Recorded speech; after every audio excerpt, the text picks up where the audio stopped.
Next ہے جی سردار علی ہیں راولا کوٹ آزاد کشمیر سے. وہ کہتے ہیں مجھ سمیت آپ کے تمام چاہنے والے جانتے ہیں کہ آپ افواج پاکستان کا دل سے احترام کرتے ہیں. گزارش ہے کہ عید کے اس مبارک دن کے حوالے سے سرحدوں پہ کھڑے پاک فوج کے دلیر سپاہیوں کے لیے کوئی پیغام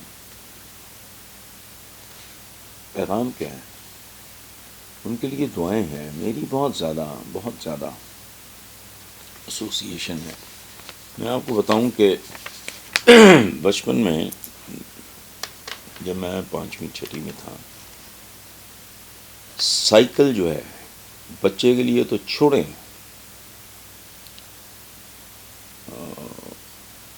بالغ آدمی کے لیے بھی اسٹیٹس سمبل تھا.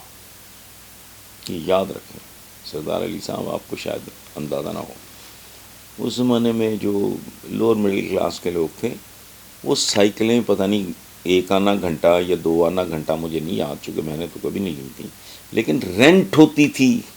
جیسے رینٹ کار ہے نا، رینٹ بائسیکل. اس میں میرے ایک کزن تھے، ان کے نام پہ پنجاب اسمبلی کے پیچھے جو سڑک جاتی ہے ایبٹ روڈ، وہ ان کے نام پہ میجر انوار الحق شریف. آپ اندازہ لگائیں 6 سال کے بچے کو، 6ٹھی جماعت کے بچے کو سائیکل ملی تو زندگی میں واحد.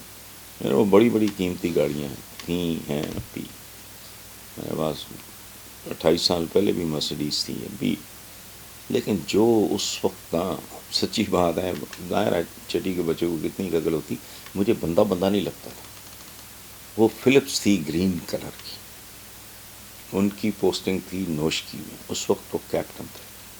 میں 5ویں 6ٹھی میں ہوں گا، اور وہ ایک کارٹن میں آئی تھی. وہ پھر باقاعدہ اس کو اسمبل کیا گیا، گرین رنگ کی فلپس.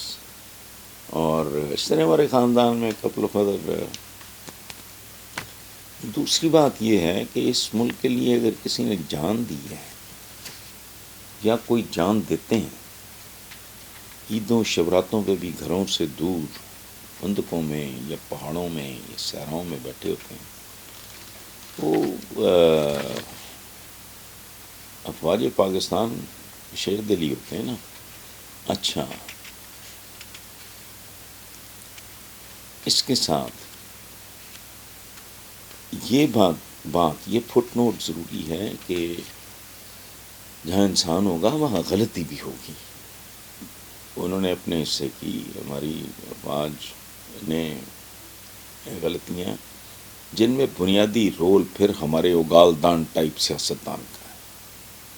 یہ کسی جوگے ہوتے ہیں. آج کل جو ملک میں ہو رہا ہے، does it make any sense? تو ان کے لیے پیغام نہیں، ان کے لیے دعائیں ہیں. اللہ پاک انہیں ہمیشہ اپنی حفظ و امان میں رکھیں، اور اگر کبھی ضرورت پڑے تو پتہ ان کے قدم چومیں.